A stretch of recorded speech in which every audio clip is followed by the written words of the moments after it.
Hello everyone, welcome back to my YouTube channel वांगशन in emotions. I hope आप सब अच्छे हो। अच्छे नहीं तो हो जाओ यार। विंग और वांगची रूम में थे। रूम में वांगची विंग के ऊपर था और उससे बोल रहा था, मैंने कहा ना कोई नहीं आएगा, मैं दरवाज़ा नहीं खोलूँगा, इसलिए चुपचाप रहो और मुझे मेरा काम करने दो। विंग ने कहा, पर अगर तुम्हारा भाई आ गया तो, और वैसे भी मैं नहीं चाहता वो एम्बैरसिंग मोमेंट दोबारा हो। तुमने देखा नहीं अभी जिंगी ने क्या देखा था। वांगजी ने कहा, मैं जानता हूँ वो बच्चा सच में बहुत ज़्यादा शरारती है, मैं सोच रहा हूँ उसे बोर्डिंग भेज दूँ। वी ने तुरंत कहा, नहीं, किसी बच्चे को अपनी फैमिली से दूर नहीं करना चाहिए, उसे बहुत दुख होता है। वांगजी ने वी की तरफ देखा और कहा, वी क्या हुआ है, क्या तुम मुझे बताना चाहोगे। वी ने कहा, क्या होगा, मुझे कुछ नहीं हुआ है। मुझे क्या होगा, कुछ भी तो नहीं। वांगजी ने कहा, अच्छा समझ गया मैं, तुम्हें कुछ नहीं हुआ है। वांगजी फिर विंग से कुछ नहीं पूछने वाला था। उसने अपनी एक्टिविटी को स्टार्ट कर दिया और विंग उसे रोकता रह गया। बाद में विंग खुद भी इंजॉय करने लगा और उससे और ज़्यादा हार्ड होने की डिमांड करने लगा। वांगजी ने उससे पहले ही कहा, अगर तुमने सुबह मुझे गालियाँ दी उठकर तो मैं तुमसे एक और राउंड के लिए तैयार कर दूंगा, इसलिए खबरदार जो तुम मुझे अभी एक्टिव होने के लिए बोल रहे हो। वांगजी जो कि ये सब बोल रहा था एज अ वार्निंग विंग को, पर विंग ने इस वार्निंग को इग्नोर करते हुए कहा, फास्ट। और वांगजी एज विंग डिमांड फास्ट हो गया। द नेक्स्ट डे जब मॉर्निंग में विंग जागा तो उसकी कमर में बेहद दर्द था और एज यूजल विंग ने वांगजी को गालियाँ देना स्टार्ट कर दिया। और वांगजी ने अपना प्रॉमिस भी रखा। उसने विंग को बेड पर पुश किया, उसके ऊपर आते हुए कहा, मैंने तुमसे कहा था अगर तुम फिर से मुझे गालियाँ देने लगे सुबह उठकर तो पक्का मैं एक राउंड और लूँगा। विंग ने उसे सॉरी बोलते हुए कहा, माफ़ कर दो मुझे, मैं भूल गया था। पर वांगजी अब कहाँ मानने वाला था। उसने एक राउंड की जगह 3 राउंड मारे। उसके बाद विंग की तो हालत नहीं थी कि वो बेड से उठ सके। विंग ने कहा, तुम सच में एक बीस्ट हो। वांगजी ने विंग को अपने गोद में उठाया और बाथरूम में ले गया। उन दोनों ने एक हॉट शावर लिया। हॉट शावर में भी वांगजी फुल एक्टिव था, बट इस बार विंग ने उसे रोक दिया और कहा कि मुझे आज सबका सामना भी करना है। सब लोगों को कल ही मेरे बारे में पता चला है। कल तक सब लोग सदमे में थे तो कुछ नहीं पूछा, आज ज़रूर बहुत कुछ पूछने वाले हैं, इसलिए मुझे थोड़ा बख्श दो। वांगजी ने फाइनली विंग पर दया कर ही दी और उसे छोड़ दिया। देन वो लोग तैयार हुए, तैयार होकर नीचे आए। नीचे सब लोग जैसे उनका ही इंतजार कर रहे थे। जैसे विंग वहाँ आया, मैडम लैन उनके पास गई और कहा, बेटा तुम लड़की नहीं हो, लड़का हो। तो अब हमें समझ आ रहा है, तुम लड़का लड़की कैसे। हम मालूम है, वांगजी ने बताया तुम लोगों की शादी कैसे हुई, लेकिन तुम एक लड़का कैसे, तुम तो लड़की थी ना। विंग जिसने कहा, आपने मेरा असली चेहरा देखा था कि मैं कैसा दिखता हूँ, लेकिन आपको ये नहीं पता था कि मैं असल में एक लड़का हूँ। एक्चुअली मेरा असली नाम विंग है, वी वुशियान। मैडम यू जैसे 2 कदम पीछे हट गई। उन्होंने कहा, क्या, तुम्हारा पूरा नाम क्या है। विंग ने कहा, वी वुशियान मेरा पूरा नाम है। मिस्टर लैन मतलब चिंगहन जूने उन्हें संभालते हुए कहा, लैनी तुम ठीक हो ना। लैनी जो कि कुछ समझ ही नहीं पा रही थी कि ये कैसे हो सकता है, उसने कहा, लेकिन हमने सुना था कि तुम्हारी डेथ हो चुकी है, हमें तो बताया गया था यही। वी ने कहा, आपको बताया गया था, लेकिन मैं तो आपको नहीं जानता था। मैं जानर से मिला था बचपन में, वो मेरे बचपन का दोस्त है, लेकिन आपसे नहीं। लैनी ने वी को वहीं बिठाया और कहा, तुम्हारी माँ और मैं बहुत अच्छे दोस्त हुआ करते थे। तुम्हारे फादर, उनका मुझे नहीं पता, वो अचानक से हमारी ज़िंदगी में आए थे। तुम्हारी माँ को उनसे प्यार हुआ, उन दोनों ने शादी कर ली। कुछ ही समय बाद वी चांगसे ने अपना एक बड़ा बिजनेस खड़ा कर लिया और उस बिज़नेस की वजह से उनके काफ़ी सारे दुश्मन भी थे। और फिर तुम हुए। तुम्हारे बारे में मुझे बस इतना पता था कि तुम हो, उनका एक बेटा है, पर कौन है, कहाँ है, कैसा है, ये नहीं पता था। मुझे नहीं पता वो लोग तुम्हें क्यों छुपाया करते थे, पर वो तुम्हें छुपा कर रखते थे हमेशा, पता नहीं क्यों। कभी तुम्हारा चेहरा भी नहीं दिखाया किसी को। विग ने कहा, हाँ वो नहीं बताते थे, मुझे भी नहीं पता क्यों नहीं बताते थे, लेकिन नहीं बताते थे।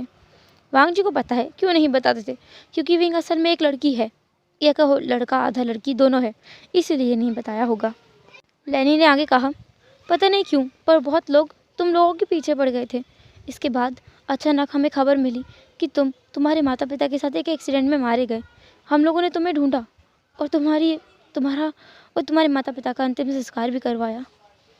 वीर ने कहा, उसमें मेरी डेथ नहीं हुई थी, बल्कि मेरे पिताजी के एक दोस्त थे जिनका नाम है जान फैम्यान। उनकी बेटी यानली, उनकी डेथ हो गई थी। उन्होंने सबसे यही कहा कि वो मैं हूँ और उनकी जगह मैं रहने लगा यानली बनकर। सिजे दिखने में बहुत खूबसूरत हुआ करती थी और मैं भी। पर चैंग चैंग अपनी बहन से बहुत ज़्यादा प्यार करता था। जब उसे पता चला कि उसकी सिजे नहीं रही तो वो अपना मानसिक संतुलन जैसे खो बैठा। वो अब मुझे अपनी बहन समझने लगा और धीरे धीरे मैडम यू ने मुझसे कहा कि मैं अपना रूप बदल लूँ। मैं एक लड़की की तरह तो दिखता ही हूँ, क्यों ना मैं अपना रूप बिल्कुल बदल लूँ, बिल्कुल अपना वेशभूषा सब कुछ बदल लूँ, जिससे किसी को पता ही ना चले मेरी सच्चाई, कोई मेरे पीछे ना पड़ सके। उन्होंने ऐसा कहा और मैंने कर भी दिया। मैं उस समय बच्चा था। मैडम यू बहुत ज़्यादा गरीब इंसान है, तो वो मुझे उस हालत में नहीं रख सकते थे और मुझे प्रोटेक्ट भी नहीं कर पाते, इसलिए उन्होंने मुझसे ऐसा करने के लिए कहा था। पर तुम्हारी प्रॉपर्टी का क्या हुआ? तुम लोगों के पास तो बहुत बड़ा बिजनेस था। री ने कहा, मुझे नहीं पता वो कहाँ गया, कैसे बर्बाद हुआ सब कुछ, किसके पास है अब वो, मुझे कुछ भी नहीं पता। बस इतना पता है कि मैं एक अच्छी फैमिली में हूँ। उसने लैनी की तरफ देखा और कहा, और मेरे पास अब 2 माँ हैं। वो मोमेंट कुछ ज़्यादा इमोशनल हो गया था। विंग खुद भी रो रहा था, लैनी भी रो रही थी और वांग जी सोच रहा था कि इन दोनों को एक साथ कैसे संभाले।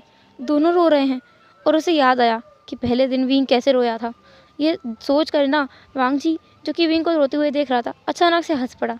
विंग और लैनी दोनों ने अपने बेटे की तरफ देखा। विंग ने अपने हस्बैंड की तरफ देखा। विंग ने पूछा, तुम मुझ पर हंस रहे हो? वांग जी ने कहा, मैं हंस रहा हूँ क्योंकि मुझे याद आया। भाई, आपको याद है, इसे हम पहले दिन लेकर आए थे, तो जब ये अपने परिवार वालों के साथ था बिल्कुल नहीं रोया, और कुछ दूर होने के बाद में कितनी बुरी तरह से रोया था। मुझे वो मोमेंट सोचकर ही बहुत ज़्यादा हंसी आ रही है। विंग को गुस्सा आ गया। उसने वांग जी को मारा और कहा, तुम्हारी हिम्मत कैसे हुई मेरे ऊपर हंसने की? मैं तुम्हारी जान ले लूँगा। लैनी ने कहा, नहीं बेटा, जान मत लो, हाँ उसकी पिटाई ज़रूर कर सकते हो। वांग जी ने विंग की तरफ विंग करते हुए कहा, और तुम क्या ऐसा कर सकते हो? तुम बिल्कुल भी पावरफुल नहीं हो। फिर वो लोग बस हंस रहे थे। तभी किसी की एंट्री होती है। अचानक ही इस हुई एंट्री से सब लोग थोड़ा चौंक गए थे। सब लोगों ने वहाँ देखा। विंग सबसे ज़्यादा हैरान था क्योंकि वहाँ पर चैंग और मैडम यू खड़े थे, साथ ही साथ जियान फैमिली खड़े थे। ये तीनों यहाँ क्यों आए हैं? विंग कंफ्यूज था, लेकिन मैडम यू वहाँ भाग कर आई। उन्होंने विंग को देखा, फिर सबकी तरफ देखा, फिर विंग का हाथ पकड़ा अपनी तरफ खींचा और कहा, ये मेरा दूसरा बेटा है, यानली का भाई है। जियांग चैंग, तुम्हारा भी भाई है ना ये? जियांग चैंग ने भी कहा, हाँ ये मेरा भी भाई है, मेरी सिजे का भी भाई है, हम दोनों का भाई है, ये बड़ा भाई है। शायद मैडम यू जियांग चैंग को पट्टी पढ़ा कर आई थी कि क्या बर्ताव करना है यहाँ। विंग, जो कि सोच रहा था कि ये तो गलत टाइमिंग हो गया, इन्हें अभी नहीं आना चाहिए था, अगर ये अभी आ गई हों और इतनी नौटंकी की तो हो सकता है कुछ गड़बड़ हो जाए। बाकी सब लोग उस मैडम यू की तरफ देख रहे थे। मैडम यू जो विंग को प्रोटेक्ट कर रही थी और उसके आगे खड़ी थी, उन्होंने कहा, ये यानी नहीं है, ये मेरा बेटा है, इसका नाम जियांग जियांग जियांग वुशियन है। हाँ वुशियन, चलो हम घर चलते हैं, हाँ चलो चलो। वो अब उसका हाथ पकड़ के ले जा रही थी, पर दूसरा हाथ वांग जी ने पकड़ा, विंग को अपनी तरफ खींचा। मैडम यू भी उसकी तरफ खींची आ गई और तीनों के तीनों जो ज़मीन पे गिरे। पहले वांग जी के ऊपर विंग, विंग के ऊपर उसकी माँ मैडम यू, ये तीनों एक के ऊपर एक। जियांग चेंग जिसने कहा, ओह ये क्या हुआ? वो अपना मुंह खोल के देख रहा था। जिंगी, जो कि हंस रहा था, उसने कहा, मुझे भी खेलना है, मुझे भी खेलना है, ये कौन सा गेम है, ये कौन सा गेम है, मुझे भी खेलना है, मुझे भी खेलना है। जिंगी को इन बड़े लोगों की बातें समझ में बिल्कुल भी नहीं आई थी, लेकिन ये मोमेंट उसके लिए बहुत ज़्यादा फ़नी था। उसे बड़ा मज़ा आया, वो भी खेलना चाहता है ये गेम। पहले मैडम यू उठी, लेकिन वो उठ ही नहीं पा रही थी। वो जैसी उठने की कोशिश करती, वो फिर से नीचे गिर जाती। और विंग, जिसे दर्द हो रहा था, सबसे ज़्यादा वांग जी था, क्योंकि उसके ऊपर 2-2 लोगों का भार था। वो विंग को तो संभाल लेगा, उसे टीज़ भी करता, पर अभी उसकी सासू माँ भी उसके ऊपर गिरी हुई हैं, मतलब विंग के ऊपर गिरी हैं। जियांग फैमैन आगे आए और जैंग भी आगे आ गया। उन्होंने अपनी माँ को उठाया, अपनी वाइफ को उठाया, एंड देन विंग को भी लांसजन ने आकर हेल्प किया। वो भी खड़ा हुआ। वांग जी, जिसे लग रहा था कि आज उसकी कमर सच में टूट जाएगी, वांग जी ने अपनी कमर पे हाथ रखा और कहा, बहुत दर्द हो रहा है। हाँ, विंग, मुझे नहीं पता था तुम इतने ज़्यादा भारी भी हो। विंग ने कहा, अच्छा तो मैं भारी लगता हूँ। वांग जी की तरफ वो ऐसे देख रहा था जैसे उसकी जान ले लेगा। वांग जी ने कहा, मेरा मतलब है तुम्हारी माँ बहुत भारी है, उनका वज़न मैं झेल नहीं पाया।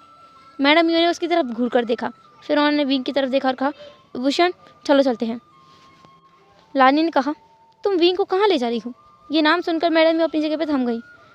लानी ने कहा, मुझे सारी सच्चाई पता चल गई है, क्या अब तुम मुझे बताओगी तुमने हमसे झूठ क्यों बोला था? मैं तुम लोगों की शादी में नहीं आ पाई, इसलिए तुम्हें मैं पहचान नहीं पाई कि तुम विंग को अपने साथ ले गई थी। उस उस गरीबी में तुम अगर उसे हमें सौंप देती तो हम उसका अच्छे से ख्याल रखते। मैडम यू ने थोड़ा शर्मिंदा होते हुए कहा, पर मैं उसे देना नहीं चाहती थी। कांगसे ने उसे मेरे भरोसे छोड़ा था। भले मैं गरीब हूँ, पर मैं उसे प्रोटेक्ट कर सकती हूँ, और उसके इतनी उम्र तक मैंने उसे प्रोटेक्ट करके रखा है। उन दोनों के बीच में बहस चल रही थी। पुरानी बातों को लेकर वो एक दूसरे को ताने कस रही थी। ऐसा तो लग रहा था देखने में। लानी जो बोल रही थी, तुम सच में एक बहुत बड़ी मूर्ख इंसान हो। तुमने एक ऐसे इंसान से शादी कर ली जिसके पास कुछ भी नहीं था, एक अमीर आदमी को छोड़कर। हाँ, क्या इंसान हो यार तुम।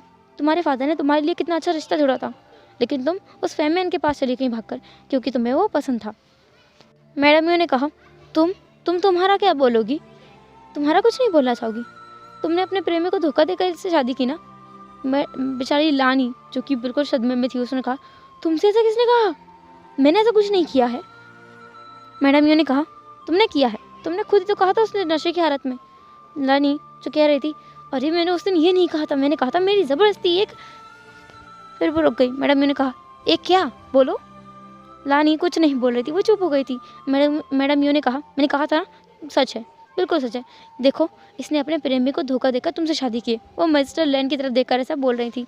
लानी जो कि बहुत ज़्यादा इरिटेट हो रही थी मैडम के बातों से, उसने चिल्लाकर कहा, ऐसा नहीं है, मैंने उस दिन नशे में जो कहा था मुझे सब कुछ याद है। मैडम ने कहा, बताओ फिर क्या याद है, बोलो। लानी ने कहा, मैंने कहा था मैं किसी बुढ़े अमीरजादे से शादी नहीं करूँगी।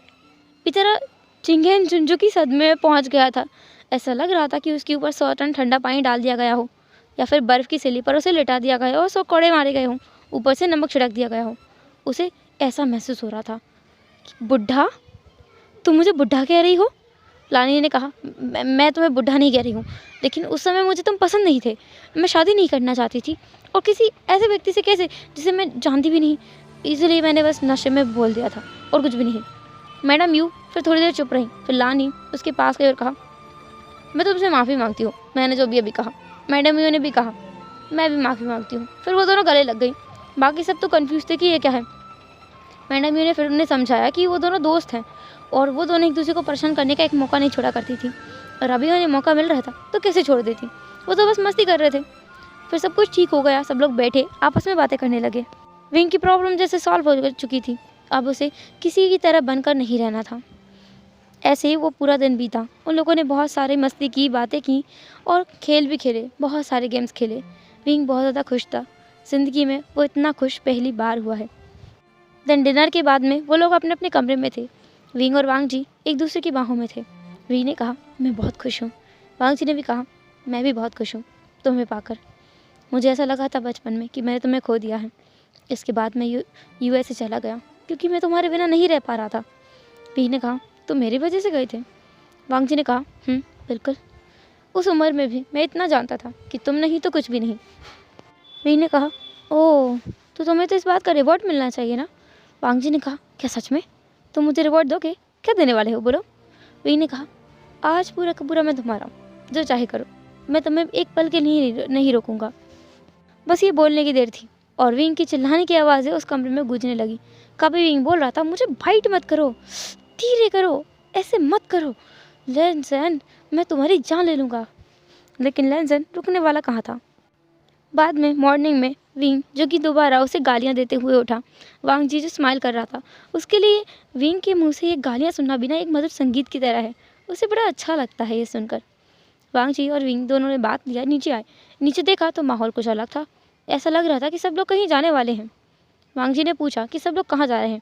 सब लोगों ने कहा कि वो एक फैमिली टूर पर जा रहे हैं, सब लोग जाएंगे, जिंगी भी जाएगा। जिंगी ने कहा, अंकल अंकल अंकल, आप नहीं जाओगे?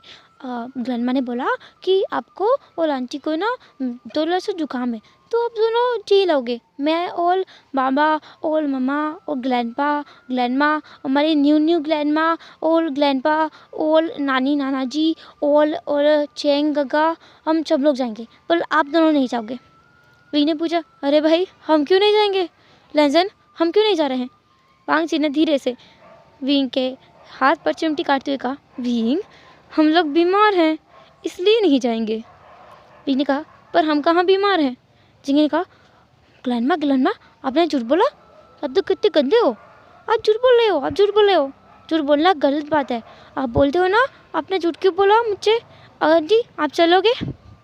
विंग ने कहा, बेटा मैं तुम्हारी आंटी नहीं अंकल हूँ। जिंगी ने कहा, नहीं आप आंटी हो। विंग ने कहा, नहीं मैं अंकल हूँ। नहीं आप आंटी हो, मैं आपको आंटी बोलूँगा। मुझे अंकल बोलो, मैं तुम्हारा अंकल हूँ। नहीं मैं आंटी बोलूँगा। वांग जी ने उनके बीच में जंप लगाते हुए कहा, तुम दोनों चुप करो। जिंगी तुम आंटी बोलते रहना, कोई बात नहीं। विंग तुम क्या बच्चे से बहस कर रहे हो? तुम्हें पता है ना उसे समझाना बेकार है। जब तक उसकी मन में नहीं होगा वो तुम्हें वही बुलाएगा। विंग ने जिंगी की तरफ मुंह बनाया। जिंगी जो हंस पड़ा, उसने कहा, आप कितने अच्छे लगते हो जब आप मेरी जैसी हरकतें करते हो। विंग ने कहा, मैं तुम्हारी जैसी हरकतें कब करता हूँ? मैंने कब की? अभी अभी की। देखो मेरी तरह ऐसे कर ले हो, पाउडर बना ले हो अच्छे, और मेरी तरह ऐसे भी कर ले हो, और मेरी तरह अपने नाक पर बिल्कुल गुच्चा लेके घूम ले हो। बच्चे बच्चे आप बहुत क्यूट हो। जिंगी ने कहा। विंग ने कहा, अच्छा मैं क्यूट हूँ तो फिर मुझे साथ लेके चलो। वांग जी इसने विंग के मुंह को कवर किया और कहा, आप सब जाइए जाइए जाइए। ये सारा प्लान असल में वांग जी का था। वो सारी फैमिली को यहाँ से भगा देना चाहता था ताकि वो अकेले में विंग के साथ में टाइम स्पेंड करे। लेकिन इसका उल्टा हो गया था, क्योंकि सुबह से विंग वांग जी से बिल्कुल भी बात नहीं कर रहा था। वो उससे नाराज़ था। पूरी दोपहर विंग ने वांग जी को परेशान किया, अपने पास तक नहीं भटकने दिया। दोपहर में वांग जी का एक दोस्त आया जिसका नाम है शुयांग। शुयांग आया वहाँ वांग जी के पास बैठा। विंग जो कि वहाँ सीढ़ियों से नीचे उतर के आ रहा था, वांग जी ने उसकी तरफ देखा। क्योंकि वांग जी ने सारे मेड्स को, घर वालों को, सबको बाहर भगा दिया था, तो घर में चाय बनाने वाला कोई नहीं था। तो उसने विंग की तरफ देखा और कहा, वी ये मेरा दोस्त है शुयांग, मिलो इससे। विंग वहाँ आया, उसे नमस्ते किया। शुयांग ने भी विंग को देखा और कहा, तुम सारी चॉइस सच में अच्छी है वांग जी, ये सच में बहुत खूबसूरत है। वांग जी ने कहा, शुयांग तुम्हें ऐसा नहीं बोलना चाहिए, वो मेरा हस्बैंड है। शुयांग हंस पड़ा। देन वांग जी ने विंग की तरफ देखा और कहा, वी क्या तुम हम दोनों के लिए एक कप चाय बना लाओगे? विंग ने कहा, हाँ क्यों नहीं, अभी बना के लाता हूँ। विंग जो कि किचन में गया। कुछ देर तक कुछ भी नज़र नहीं आया, कुछ भी अनयूजुअल नहीं था। वांग जी और शुयांग बातें कर रहे थे, लेकिन थोड़ी देर बाद वांग जी को एक साउंड सुनाई आया जो कि कप के टूटने का था। फिर थोड़ी देर बाद एक और कप टूटने का साउंड सुनाई दिया। कुछ देर बाद एक प्लेट टूटने का साउंड सुनाई दिया। कुछ देर बाद एक और प्लेट टूटने का साउंड सुनाई दिया। ऐसे करके बहुत सारे बर्तन टूटने के साउंड सुनाई देने लगे। शुयांग ने वांग जी की तरफ देखा और कहा, भाई मुझे लगता है तेरे घर के सारे बर्तन टूटने वाले हैं, चाय रहने दे, हम लोग बस बातें कर लेते हैं। वांग जी ने कहा, मुझे देखकर आने दे। वांग जी जो कि दरवाजे के पास गया। शुयांग भी अपने आप को रोक नहीं पाया और वांग जी के पीछे पीछे चल दिया। वो दोनों किचन के दरवाजे के पास खड़े थे। विंग जिसके हाथ में कप था वो उसे हवा में उछाल रहा था, एक गेंद की तरह। वांग जी ने देखा कि ये क्या कर रहा है। वांग जी को डर था कप नीचे न गिरे, नीचे न गिरे। वांग जी की आंखें कभी ऊपर तो कभी नीचे, कभी ऊपर तो कभी नीचे, कभी ऊपर तो कभी नीचे। वो उस कप को झूलते हुए देख रहा था जो कि विंग हवा में एक बॉल की तरह उछाल रहा था। बाद में विंग ने जानबूझकर अपना हाथ उठा लिया और कप नीचे गिर गया और टूटने की आवाज़ आई। इसके बाद में विंग ने एक प्लेट उठाया और खुद से कहा, हाँ चाय चाहिए साहब को, मुझे पिकनिक से रोक दिया और अपने दोस्त को यहाँ चाय पे बुला लिया, मुझे घर का नौकर समझ रखा है। उसने खुद से ऐसा बोला, उस प्लेट को लिया और धड़ाम से ज़मीन पर दे मारा। प्लेट चकनाचूर और ज़ोर की आवाज़ हुई। फिर बाद में विंग ने एक और कप उठाया, उससे कहा, cup I am really sorry, पर तुम्हारा सेट बिगड़ने पड़ा है और मैं अपनी माँ से बोलूँगा कि ये सारे सेट वांग जी ने बिगाड़े हैं। How cool I am. वाह विंग तुम बहुत स्मार्ट हो, आज तो वांग जी की खैर नहीं। विंग ने उस कप को उठाया और जानबूझकर ज़मीन पर दे मारा। फिर वो पीछे मुड़ा, एक कप उठाया और वहाँ दे मारा। कप का एक छोर वांग जी के पैरों के पास आकर जा लगा, उसके शूज़ के पास में। विंग ने उधर देखा तो वांग जी वहाँ खड़ा था और उसके पीछे उसका दोस्त। वांग जी जो कि बड़ी बड़ी आंखें करके विंग को देख रहा था। उसे तो समझ नहीं आ रहा था कि विंग इतना गुस्सा भी कर सकता है। और बेचारा शुयांग जो कि अपना मुंह खोल के देख रहा था। कुछ देर ऐसा देखने के बाद शुयांग की ज़ोर से हंसने की आवाज़ आई। उसने कहा, ओह गॉड लैंसन, मुझे नहीं पता था तुम्हारा हस्बैंड इतना ज़्यादा कूल है। कितना मस्त आइडिया है यार, मुझे भी ना यही करना चाहिए अपने भाई को फंसाने के लिए, कितना अच्छा आइडिया है। वांग जी पीछे मुड़ा, घूरकर शुयांग की तरफ देखा और कहा, हो गया तुम्हारा, जाओ यहाँ से। उसे वहाँ से भगाने के बाद में वांग जी विंग की तरफ मुड़ा और कहा, तुम्हें इतना गुस्सा भी आता है? विंग ने अपना मुंह बनाया और कहा, चाय बना के लेके आना मेरे लिए। और वहाँ से वो निकल गया, उस कांच को साइड करते हुए। विंग ने ये भी ध्यान नहीं दिया कि वांग जी का रिएक्शन क्या था उसके इस सब एक्शंस के पीछे। वांग जी इसने अपना सर पकड़ लिया और कहा, मैं इसे कभी भी कुछ करने से नहीं रोकूंगा अब। क्या पता किसी दिन सच में ये मेरी जान ना ले ले, मजाक की जगह। हेलो एवरीवन, तो कैसा रहा आज का पार्ट? जो भी हो जैसा भी हो कमेंट ज़रूर करना। एंड फिर मिलेंगे इसके सेकंड लास्ट एपिसोड में। तो तब तक के लिए tata, take care, bye bye, अपना ख्याल रखना।